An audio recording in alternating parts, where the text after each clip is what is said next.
Last week I voted for Peter Casey. I gave him my number one vote in Ireland's presidential election that took place on Friday last week. I gave my number two to Sean Gallagher. The reason for both of those votes was not that I particularly wanted Peter Casey to become our head of state. I don't think he would be particularly inspiring if he got into that job. I don't think Michael D. Higgins is doing too bad a job either, apart from his tendency to sometimes lionize third world dictators. But other than that, Michael D. Higgins isn't too bad, and I wouldn't see Peter Casey as being particularly credible. But the reason why I gave Casey my number one was simply on my part as a protest vote.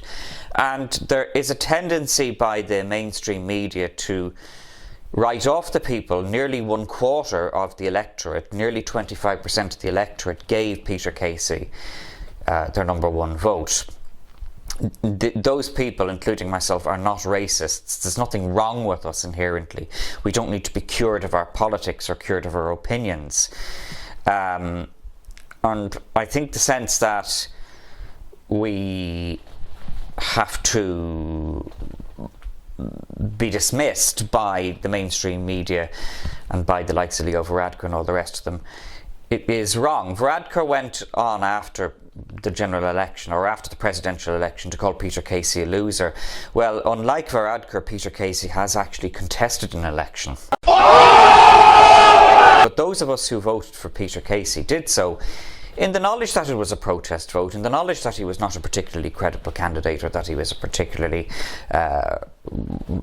great potential president, but simply because we are sick of this mainstream consensus that has been foisted on us, particularly aggressively for the past 5 years, where globalism has to be accepted, where open borders have to be accepted, where the destruction of our small rural communities and our small town communities, such as the one I live in, has to be accepted. And any one of us who dares to break out of that consensus, any one of us who dares to dissent from that, is immediately called a racist or in some other way maligned or vilified. And that's not good enough.